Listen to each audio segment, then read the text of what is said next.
আসসালামু আলাইকুম, welcome back to my channel easy cooking BD. আজ আপনাদের সামনে নিয়ে এসেছি নতুন স্বাদের নবাবী সেমাই রেসিপি। এই রেসিপিটি তৈরি করতে আপনাদের কোনো রকম কাস্টার্ড পাউডার বা কনডেন্স মিল্কের প্রয়োজন হবে না। স্বাদও হবে অসাধারণ। বাসার সবাই এটা খুব পছন্দ করবে।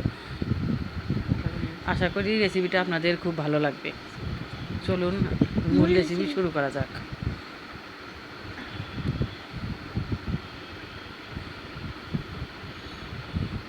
প্রথমে আমি একটি কড়াই নিয়ে নিলাম।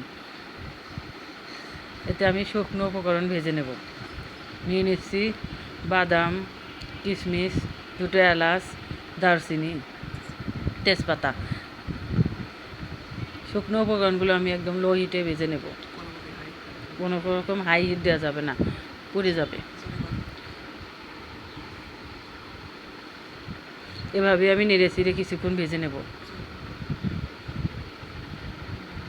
এখন আমি সেমাইগুলোকে হাত দিয়ে ভেঙে নেব। এখানে আমি লাল রাস্তা সেমাই নিয়েছি, আপনি এখন যে কোনো ধরনের সেমাই নিতে পারেন। দিয়ে দিলাম কিছুটা বাটার দিলে সেমাই ফ্লেভারটা অনেক সুন্দর আসবে। আপনারা সাদা তেলে এখানে ইউজ করতে পারেন।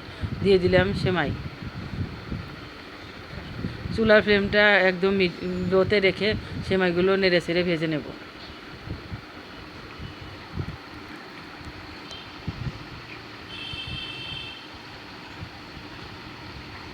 এখন দিয়ে দিয়েছি 1/3 কাপ পরিমাণ চিনি। চিনিটা আপনারা ব্লেন্ড করেও নিতে পারেন। চিনিটা গলে না যাওয়া পর্যন্ত এভাবে নেড়ে চেড়ে ভেজে নিতে হবে।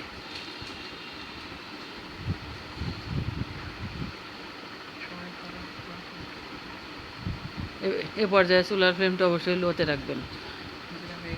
ভেজে নেওয়া হয়ে গেল। এখানে আমি 1 লিটার পরিমাণ ফুল ক্রিম গরুর দুধ ব্যবহার করেছি। দুধটা আমি নেড়ে চেড়ে নিচ্ছি। দিয়ে দিলাম স্বাদ মতো লবণ। দিয়ে দিচ্ছি 1/4 কাপ চিনি। চিনিটা আমি সেমাই ভাজার সময় দিয়েছিলাম, তাই এখানে অল্পই ব্যবহার করলাম।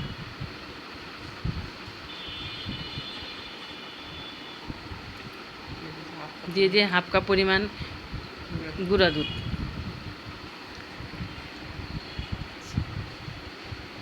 দিয়ে দিচ্ছি নারিকেল কোরানো। এটা আপনারা না চাইলে নাও দিতে পারেন, এটা অপশনাল।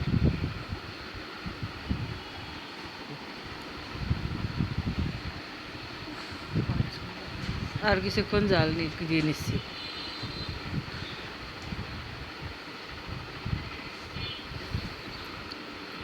এভাবে অনবরত নেড়ে চেড়ে জাল দিতে হবে। দিয়ে দিচ্ছি পাউরুটি গুঁড়া। এখানে আমি 2 টুকরা পাউরুটিকে ব্লেন্ড করে নিয়েছি। পাউরুটি দেওয়ার সাথে সাথে ঘন হয়ে যাবে। এ পর্যায়ে তাড়াতাড়ি নেড়ে দিতে হবে। এ পর্যায়ে চুলার ফ্লেমটা হাই হিটে রাখবেন, তাহলে দ্রুত হয়ে যাবে। দুধটা ঘন হয়ে এসেছে প্রায়। এবারে আমি এটাকে নামিয়ে নেব। গরম গরম নিয়ে যাচ্ছি। এবার আমি বাটিতে 50% সময় দিয়ে নিচ্ছি। হাত দিয়ে সুন্দর করে সেট করে নিচ্ছি। এখন আমি ক্রিমটা দিয়ে দিচ্ছি। ক্রিমটা ছড়িয়ে ছড়িয়ে দিয়ে দিতে হবে।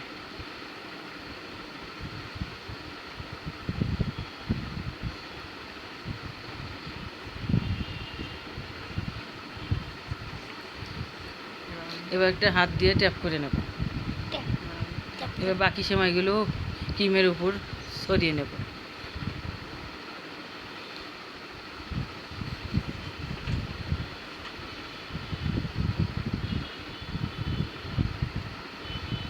ছড়িয়ে নেওয়া হয়ে গেছে।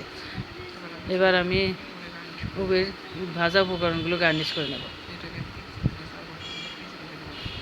এটাকে আমি সেমাইটা ঠান্ডা হয়ে গেলে 3 থেকে 4 ঘন্টার জন্য নর্মাল ফ্রিজে রেখে দেবো, যাতে এটা ভালোভাবে সেট হয়ে যায়। 3 থেকে 4 ঘন্টা পর ফিরে এলাম। এখন আমি কিছুটা সেমাই তুলে আপনাদের দেখাচ্ছি। দেখুন মাঝখানে ক্রিমি ভাবটা কি সুন্দর সেট হয়েছে।